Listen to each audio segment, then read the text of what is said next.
What do Alia Bhatt, Karan Johar, and Mumbai Indian players have in common? They all trust Sohrab Khushrushahi to keep them at the top of their game.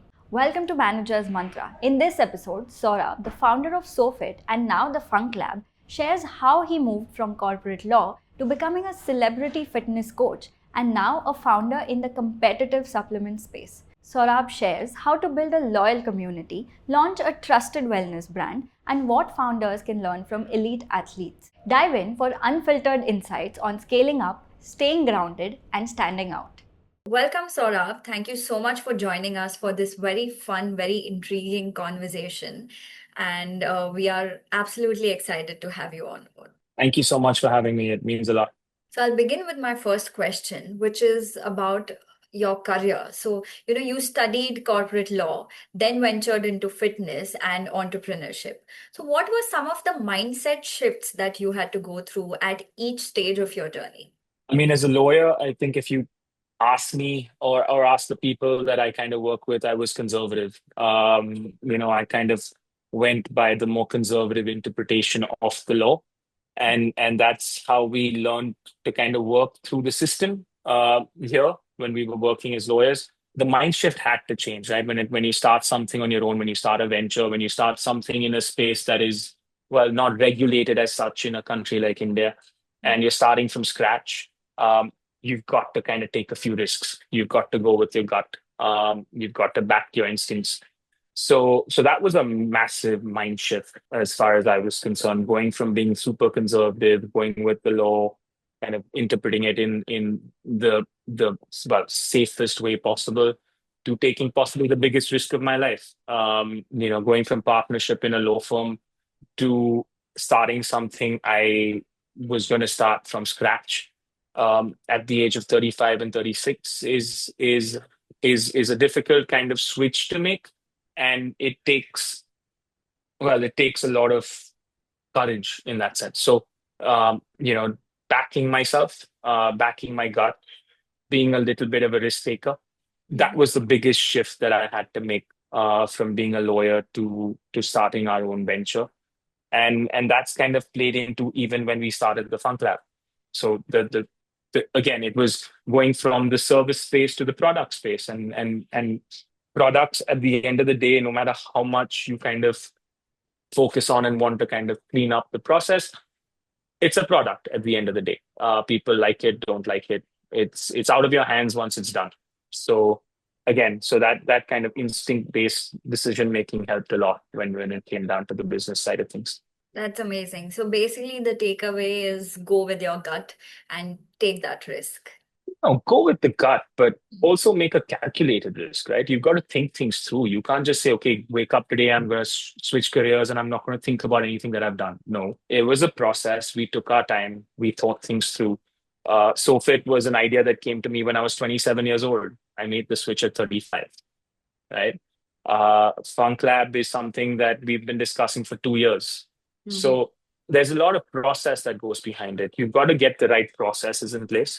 And once you've done that, the results you can't control. You can control the process. And for me, that's the biggest takeaway in terms of everything in life.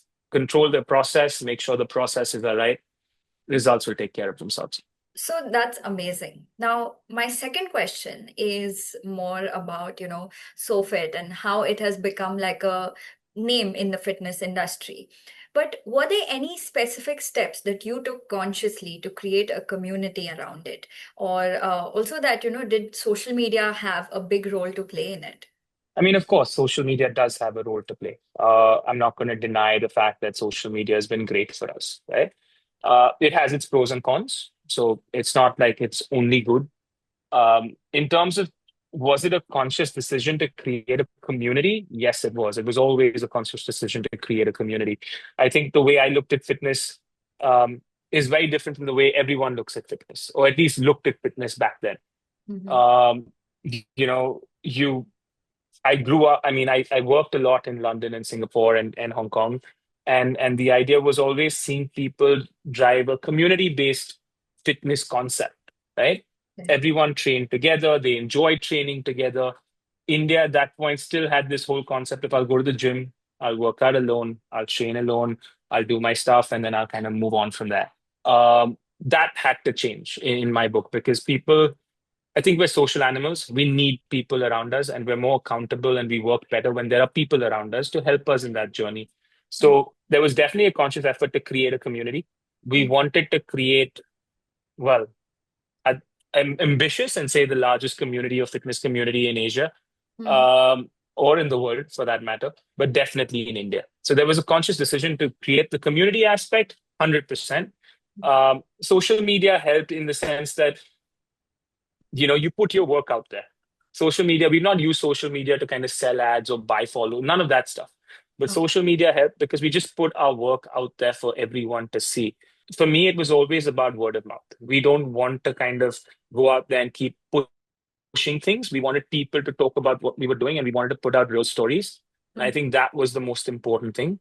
And that's what worked for us on social media as well. Just be honest, be truthful, tell people as is, and showcase the people you're training. A lot of times in the fitness space, you see trainers or coaches just selling themselves, just being online, topless, showing off their abs, and what does that really achieve from a community perspective or a fitness perspective? Nothing, right? You're just showing off, which is great, show off, but it can't be every single day or every single thing you put can't be you just showing off your abs. Sometimes I've had coaches or I've seen coaches talk about a fitness trend, but they're doing it topless. I mean, really, why? What is the logic? Where is the correlation? But that's just the world of social media today. So I'm fine with that. Makes sense. But I feel nowadays this whole community building, especially for various brands, has become a very, aspirational thing. But it's still not that easy, whether it's through social media or otherwise. So, is there any specific advice that you'd like to give to these young entrepreneurs who probably want to build a community around their brand or their product? Be honest. I think that's the biggest thing that I can tell people. Mhm. The one thing we've done on our page, or that I have done as far as SOHFIT's concerned, is just say it as is. I'm not trying to pretend to be someone else. I am who I am, and I have a certain philosophy, and I go with my philosophy. Some people will buy into your philosophy, some people won't. And you know what? No matter how hard you try in life, you're not going to satisfy everybody, right? Now, I was told this at a very young age. Out of 10 people, you can make eight happy and two unhappy. You either focus on the two that are unhappy and try and make them happy, or focus on the eight that are really happy with you and take that along. Right? It's your choice at the end of the day. So Hmm. for me, it was about putting out the philosophy, making sure that we tell people what we stand for. After that, it's a free world. People can choose who they want to work with and who they don't want to work with. So for me, social media has always been about just put your message out there. Don't use it to just, you know, be someone you're not. Use it to kind of tell people exactly what you stand for. And people will accept it or not accept it. That's on them. That's so true. Now, I want to shift the conversation a little bit towards the Func Lab. And I want to ask you, what are the gaps or frustrations in the nutrition or supplement industry that inspired you to start your new product or project? I mean, I've been watching people train. I've been training since I was 13 or 14 years old. So that's close part of 3 decades. Mm-hmm. And I've tried every protein supplement in the market, right? From the age of 16, 17, I've been having protein shakes because at that point it was the cool thing to do, right? You had a protein shake. Wow, great. Um, I didn't really look at the ingredients at that time. I just kind of picked any protein that tasted good. I didn't look through what was going on. We just wanted a decent amount of protein and we were fine. And we weren't that educated when it came to the protein market or protein supplements in that sense. Hydration for us back then was limbu pani with sugar. That was it. That's how we were hydrated, right? I played cricket for the state at the under 16, the under 19s, was in the probables. And during our drinks break, we'd either get water, or we'd get limbu pani, or we'd get glucon D. Those are the things that we got. That was what we got for hydration. So, and over the last 8 years or 9 years training people, I think the one thing we realize is training is great and it's a very important aspect when it comes to your fitness or your wellness in general. But nutrition is way more important and you've got to get that right. Right? A lot of people kind of struggle to get that balance right. So for us, it was about looking at the market and saying, okay, where do we see people suffering the most? Where do we see the biggest gap in the market. And people ask me for a protein supplement or a protein shake, and I don't know what to tell them because I don't trust half the ingredients in half the protein shakes around. So you've got to put your money where your mouth is at the end of the day. You keep saying, I want a clean product, I want a clean product. Well, we'll make it. Right. That was what we kind of thought of. We were like, we want this to be there. We want to give people a clean protein. We want a protein powder to have one really good ingredient, which is protein, which is what it's supposed to deliver. Um, and from a hydration perspective, we need to make sure that they get magnesium, they get sodium, they get potassium in the right amount so that they can actually rehydrate. It's not only about just having water or just having sugar, right? So the challenge was, can we create that? We keep saying it, but no Mhm. one's really doing anything about it. So we tried to create it, and I think we did it. We kind of tried to cover that market with Func Lab. So that was the intention behind Func Lab. Very simple, to create the cleanest supplements that we could possibly create, which could help people in their training journey. Training is, like I said, one aspect, but if you don't recover, you can't train again, and your body won't change. So from our perspective, it was training is great, but let's give them something else that's going to help them with their training as well. That's amazing. But like you said, the Indian nutrition market is very skeptical about products. I mean, the consumers, they're very skeptical about products like protein powders, like you mentioned. And it is also very, very competitive. So how can one differentiate their product and capture trust in this space? Trust is the biggest question mark, right? Do you trust what you're putting into your body? Mm-hmm. And for us, that was the biggest hurdle we wanted to cross. We wanted people to trust us. We also were very clear about our strategy when it came to protein. We said protein first. At the end of the day, we want to be functional. And for us, functional meant protein first, right? If you're giving people a protein powder or you're giving people a scoop of protein, how much protein is actually there in that scoop? So you're getting a 35-gram scoop of protein and you've got 20 grams of protein. So what are the other 15 grams that you're giving them? Right. Right. So for us, that was what we wanted to kind of solve for. Hmm. Why are there so many ingredients in your protein powder? Right? Why are there gums? Why are there emulsifiers? Are they really needed? Why are Hmm. there artificial sweeteners? Are they really needed? So why is there skim milk powder in a protein powder? What's the logic there? Is it just taste? So we were very clear in our analysis or in what we want to do, which is we want to give people quality protein, Hmm. no gut issues, no headaches, no aftertaste. How do we kind of solve for that? And that's what we work towards. We've taken a year to do this, right? It's been a year of back and forth, trying different products, making sure that we've got the right mixture or we've got the right formula. So um, we've done our homework in that sense. And for us, protein is the hero of our product. When you talk about protein powder, protein is the hero. You talk about electrolytes, it is potassium, sodium, and magnesium, which is the hero. Right? We want to make sure that we're very clear about that. That doesn't change.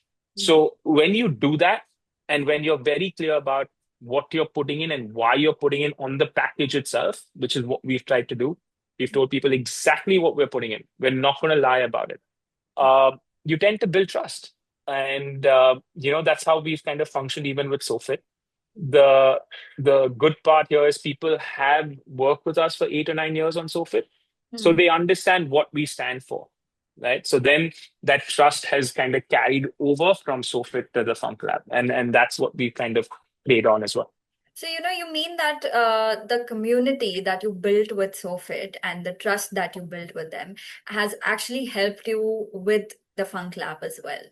Oh, 100%. No question. You know, uh, I've I'm very grateful for the community that we've been able to build over the last 8 years. And our biggest champions when it comes to whether it's SOFIT or Func Lab has been this community. I don't need to kind of say much. I leave it to them. I give them the products to try. They give me honest feedback over a period of time. And they've kind of accepted the products wholeheartedly. They've questioned me. They've had their questions. They've had their doubts, and we've gone through a back and forth on that. Mhm. But the community's definitely helped Func Lab as well. That's amazing. Now, talking about your partners, you have some interesting co-founders. So, would you like to talk about them and also tell us, how do you pick your co-founders and how does that help in building a strong complementary founding team? Listen, for me in life, and this has nothing to do with my co-founders, and I'll talk about them as well. Yeah. The most important quality is trust and loyalty, right? You cannot build that in an individual. You're born with that, or you're not born with it. You cannot cultivate that in an individual. So Mhm. for me, when I look at people or I look at people who are going to be part of my inner circle or my team, Yeah. that's the most important thing. I mean, are they loyal? Will they stay loyal? Can you trust them? Right? So that's one aspect of things, and that for me is paramount. My co-founders, I mean, possibly the two most hardworking individuals I've ever met. I cannot tell you how hard those two work. In fact, they're brilliant, right? Sahil and I played cricket together at the under 16 and under 19 levels. We opened the batting together. So we've known each other since then. He's like family in that sense because his older brother is one of my closest friends. In fact, is my closest friend. So we've known each other for over 20, 30 years. He ran a company called the Butternut Company, which did really, really well. They started, nut butters in India and the concept of having unflavored nut butters, and they did it really successfully. So he's been in that business of manufacturing and he knows exactly what he's doing. Mhm. He's been after me for 2 years saying, so we need to do this, so we need to do this. This is where, this is the gap in the market. And we've been talking about it for 2 years. Danish, well, my wife for 15 years now. I've known her I've not known a more enterprising woman than her. She's super hardworking. I think if there's one human being I know who works more than I do, it's her and actually Sahil as well. These two individuals. So it was a pretty easy, combination as co-founders. We were three people who were very passionate about the space. We're three people who want to build something that we can be proud of. And when you get that, I mean, it's just a no-brainer. So from our perspective, three people who try to work harder than each other and just super trustworthy. That's amazing. Now coming to your, training journey and your experience, you've trained some of the biggest names, be it Alia Bhatt, Kiara Advani, or Karan Johar, and also now, you've trained some of the Mumbai Indian players as well. So, what have you learned from working with such high profile, high pressure personalities? They're human beings too. I think that's the one thing that we need to realize. They're not. I mean, I wouldn't call them superhuman. They work as hard as we do. They bleed like we do. They sweat like we do. So there's you've got to give them credit because they're super disciplined, right? Their art and their work depends on the way they train.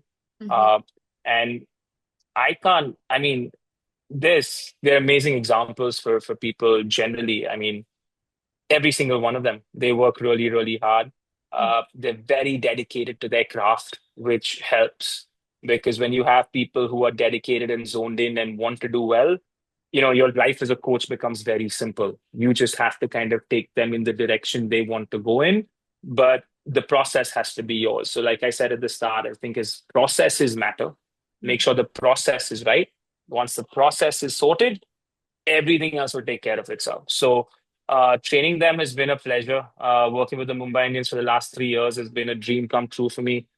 And long may that continue. That's amazing. Congratulations to you.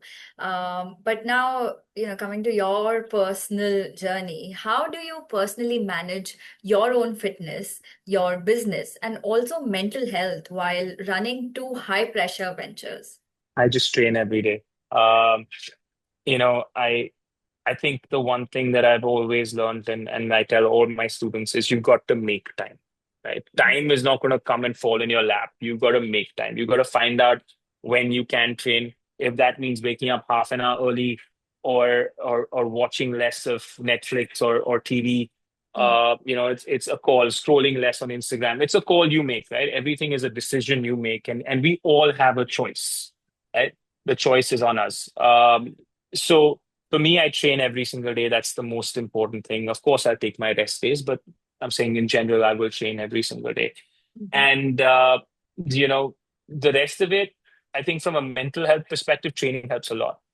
Um, and the rest you can't really control. I think that's the one thing that I've learned over the last few years is, you can try and control every situation, but you won't. There will be mess ups.